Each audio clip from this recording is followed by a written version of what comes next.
Corporation আমাদের স্কিনিস limited আছে। দীর্ঘদিন আমি অ্যাকচুয়ালি পড়াশোনা আমার ভোটেক্সে টেক্সটাইল ইঞ্জিনিয়ার। দীর্ঘদিন আমি স্কোয়ারে কাজ করি প্রায় 2 বছর মতো। তারপরে আমাদের আমি লাস্ট 7 বছর ধরে আছি আর কি। টেক্সটাইলে যে আমরা যে ফাইবারগুলো ইউজ করি মেনলি কটন ফাইবার বেশি ইউজ হয়। আর এখন কটন ফাইবারের যেটা হচ্ছে যে তুলার চাষটা পৃথিবীতে একটা যেটা যদি আপনারা দেখেন গত 30-40 বছর তুলার চাষটা মোটামুটি একই রকম, খুব বেশি বাড়তেছে না, বাড়ার সম্ভাবনা আসলে। আবার একটা স্টেডিয়াম এখন যে কনজাম্পশনগুলি বাড়তেছে সেটা ম্যানমেড ফাইবারের দিকে যাচ্ছে। ম্যানমেড ফাইবারের মধ্যে আছে আমরা জানি যে পলিস্টার আছে এবং রিজেনারেটেড ফাইবার, সেলুলোজিক ফাইবার। তো পলিস্টার ফাইবার তো এনভায়রনমেন্টের জন্য আসলে অতটা সাস্টেনেবল না, যেটা রিজেনারেটেড ফাইবার বিশেষ করে ভিসকস মডার্ন লায়োসন যেটা বলে রিজেনারেটেড ফাইবার, এটার ডিমান্ডটা প্রচুর বাড়তেছে। এবং আমরা যদি দেখি যে চায়না, ইন্ডিয়া, টার্কি, ইন্দোনেশিয়া, তারা এই রিজেনারেটেড ফাইবার প্রচুর প্রোডাকশনে গেছে। এবং সেটা হলো উড প্লাম থেকে, উড প্লাম। এবং চায়নাতে যেটা হচ্ছে যে বাঁশ থেকে ব্যাম্বো ফাইবার। এবং ব্যাম্বো ফাইবারটা খুব আমাদেরও আসলে সম্ভবত পাকিস্তান রোডের কর্ণফুলি র্যাম যেটা বলা হয়, যেটা কাগজ এবং ফাইবার উৎপাদন হতো আমাদের, কিন্তু আমরা আসলে ওই জিনিসটাকে আর ওইভাবে ধরে রাখতে পারি।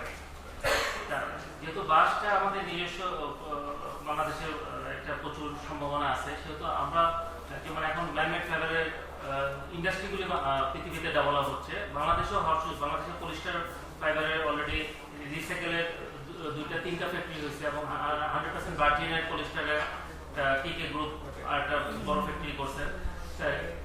রিজেনারেটেড সেলুলোজিক ফাইবারের ফ্যাক্টরি বাংলাদেশে স্বাধীনতার পরে এরপর পাকিস্তান পিরিয়ডে যেটা ছিল ওটাকে বন্ধ হয়ে গেছে। পরে বাংলাদেশের পিরিয়ডে আসলে আর হয়নি। এখানে রিজেনারেটেড ফাইবারের ফ্যাক্টরি হওয়ার প্রচুর সুযোগ আছে এবং সেটা যদি ব্যাম্বো ভিসকস হয়, ব্যাম্বো ভিসকস হলো অ্যান্টি ব্যাকটেরিয়াল। এটার ফাইবারের কোয়ালিটি এবং স্কিনের সাথে খুবই, বিশেষ করে বেবিদের জন্য এবং আন্ডার গার্মেন্টসের জন্য ব্যাম্বো ভিসকস ফাইবারটা খুবই স্বাস্থ্যের জন্য ভালো, স্কিনের জন্য ভালো। এবং এটা বেলওয়েট এবং ইন্ডিয়া, চায়নাতে যে ব্যাম্বো ফাইবারগুলি বাংলাদেশে নিয়ে আসতেছে, আমরা নিজেরাও নিয়ে আসছি, নিয়ে এসে ফেব্রিক তৈরি করতেছি, এটার প্রাইসটা অনেক বেশি। সেহেতু এখানে একটা বিশাল সম্ভাবনা আছে যদি আমাদের দেশে এই ইন্ডাস্ট্রিটা ডেভেলপ হয় এবং গভর্নমেন্ট এবং প্রাইভেট সেক্টর যদি এখানে উদ্যোগ নেয়, তাহলে আমরা যেহেতু পাকিস্তান পিরিয়ডে এটা ছিল, তাহলে আমাদের বাংলাদেশে এখানে যেহেতু প্রচুর ফাইবার ইম্পোর্ট হয় এবং শুধু ফাইবার না, চায়না, ইন্দোনেশিয়া, ইন্ডিয়া থেকে ভিসকস ফাইবার, ভিসকস ইয়ার্ন এবং ফেব্রিক প্রচুর ইম্পোর্ট হইতেছে, যেখানে আমাদের ডলার চলে যাচ্ছে।